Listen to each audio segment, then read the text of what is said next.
왜 하필 숲이었을까요? 이 질문을 받으면 그는 잠시 웃고 말합니다. 숲이 아니라 나 자신을 택한 겁니다. 서울 강남 한복판 고층 오피스에서 매일 수십억 원이 오가는 회의를 주재하던 그는 정년을 1년 앞두고 조용히 사직서를 냈습니다. 지점장, 본부장, 그리고 상무 자리까지 올라갔던 잘나가는 인생. 하지만 정작 퇴직 후 그의 선택은 예상 밖이었죠. 오피스텔도 여행도 아닌 강원도 깊은 산속의 작은 집 한 채였습니다. 많은 이들이 묻습니다. 왜 그렇게 잘 나가던 사람이 갑자기 숲으로 간 거야? 그는 단순히 자연이 좋아서가 아니라 더 이상 잃고 싶지 않아서 그 선택을 했다고 합니다. 사례 1. 누구를 위해 살았는지 모르게 돼버린 삶. 한때 같은 부서에서 일했던 후배 김 과장은 그를 이렇게 기억합니다. 항상 말이 없고 업무엔 철저했죠. 근데 그게 전부였어요. 저녁 회식 자리에서도 늘 전화기를 보고 있었고요. 그는 자신도 모르는 사이 가장 바쁜데 가장 외로운 삶을 살고 있었다고 말합니다. 가족과의 대화도 줄었고 건강검진에선 고혈압, 간 수치 경고, 불면증까지 겹쳤죠. 어느 날 아침 욕실 거울을 보는데 내가 너무 낯설더라고요. 나 누구였지? 왜 이렇게까지 살아야 하지? 이 질문이 그의 은퇴와 숲 생활의 시작점이었습니다.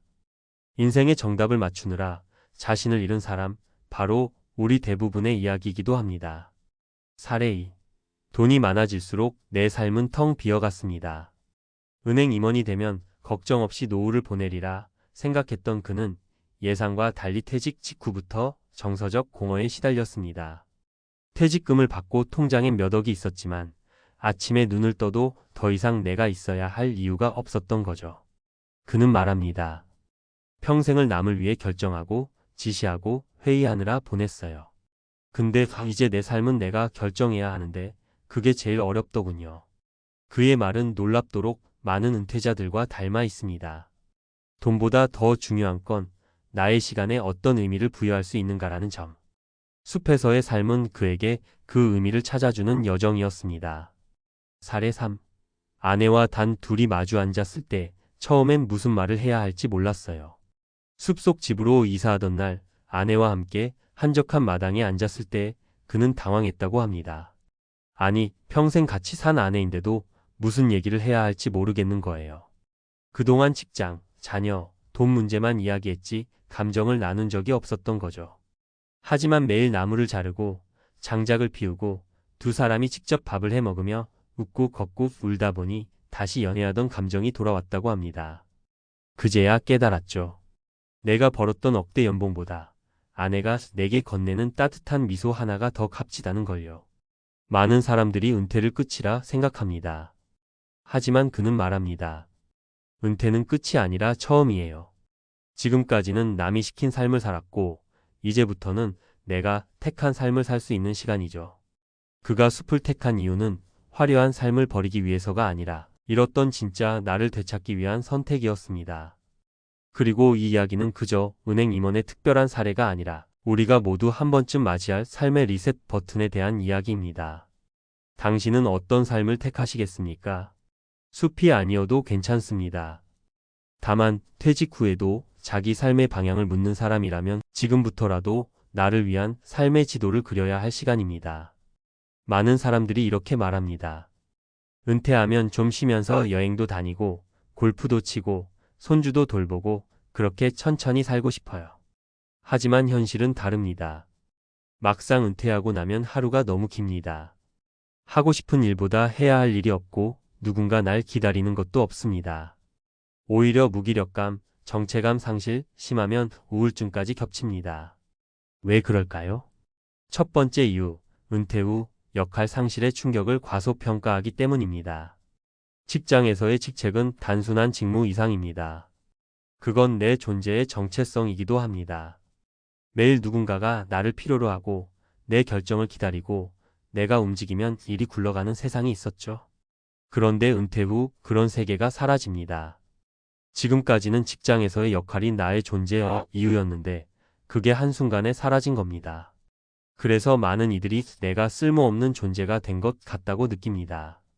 두 번째 이유, 경제적 계획은 세웠지만 삶의 계획은 없기 때문입니다. 퇴직금, 국민연금, 개인연금, 투자. 많은 분들이 돈에 대해서는 치밀하게 준비합니다. 그런데 중요한 건 돈으로 무엇을 할 것인가입니다.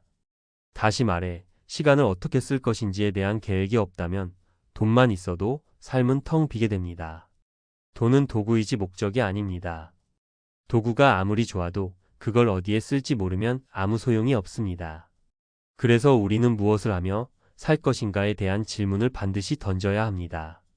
그게 취미가 되었든 봉사가 되었든 또는 창업이 되었든 말이죠. 세 번째 이유, 은퇴 후 배우자와의 관계 재조정이 실패하기 때문입니다. 평생 바쁘게 살아오면서 가족과 함께 있으나 대화하지 않는 시간을 보내온 사람들이 많습니다. 그래서 은퇴 후 갑자기 아내 혹은 남편과 하루 종일 마주하게 되면 오히려 갈등이 시작되곤 하죠. 내가 퇴직했는데 왜 눈치 봐야 하지? 평생 고생했는데 좀 쉬게 내버려 두지. 이런 말들이 튀어나오는 이유는 은퇴 후에도 가족 관계는 적응이 필요한 새로운 국면으로 접어들기 때문입니다. 함께 시간을 보내는 연습, 대화의 기술, 역할 조정이 은퇴 설계의 핵심 중 하나입니다. 그렇다면 도대체 우리는 어떻게 준비해야 할까요? 억대 연봉을 내려놓고 숲을 택한 그처럼 은퇴 후 삶의 주도권을 되찾기 위한 방법은 다음 세 가지입니다. 1. 일과 관계없는 나만의 루틴을 지금부터 만들어야 합니다. 산책, 독서, 글쓰기, 유튜브 영상 만들기, 봉사활동, 텃밭 가꾸기. 돈과 관계없는 기꺼이 하고 싶은 일을 지금 만들어야 합니다. 이 루틴이 은퇴 후의 일상을 지탱하는 기둥이 됩니다. 2. 경제적 독립보다 중요한 건 정서적 독립입니다. 내 감정을 나 혼자 다룰 수 있어야 합니다. 누군가가 나를 필요로 하지 않아도 내 하루가 의미 있게 느껴질 수 있어야 합니다. 이 정서적 자립을 위해선 나와의 대화를 꾸준히 해봐야 합니다. 일기, 명상, 취미 등 혼자만의 시간을 투자하세요. 3.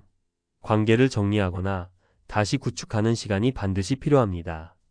은퇴 후를 외롭지 않게 보내려면 억지 인간관계보다 진짜 대화가 가능한 사람을 곁에 두어야 합니다. 그게 가족이든 친구든 새로운 동호회든 혼자 있는 능력과 함께 나누는 기쁨 두 가지를 모두 연습해두는 게 중요합니다. 마지막으로 그 은행 임원이 이런 말을 남겼습니다. 내가 숲을 택한 건 세상을 버리려 한 게 아니라 다시 세상을 제대로 보고 싶어서였어요. 우리 모두는 은퇴 후 언젠가 삶의 진짜 의미를 다시 정의해야 합니다.